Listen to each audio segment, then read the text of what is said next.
हरे कृष्ण मंडळी. तर आज होता रथसप्तमीचा दिवस आणि ते पण रथसप्तमी रविवारी आली होती, म्हणजे सूर्याच्याच दिवशी. आजच्या दिवशी सूर्यदेव आपल्या रथात बसून आपल्या प्रवासाला सुरुवात केली होती सूर्यदेवानी.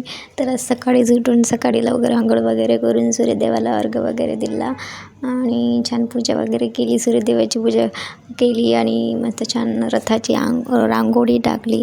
त्यानंतर आज गॅसची पण पूजा करावी लागते, तर इथे मग मी गॅसची पूजा करून घेतली आणि सोबतच आज दूध उतवा लागते, म्हणजे ते सूर्यदेवाला प्रसाद म्हणजे अशी मान्यता आहे की दूध उतू म्हणजे असं सांडेपर्यंत उतू जाईपर्यंत गरम करावं लागते. तर आधी ज्या गडव्यात मी दूध गरम करणार होती त्याची पूजा करून घेतली. नंतर मग दूध तापवलं. तर इथे मी दूध उतू येईपर्यंत दूध गरम करून घेतलं आणि सूर्यदेवाला प्रसाद लावला.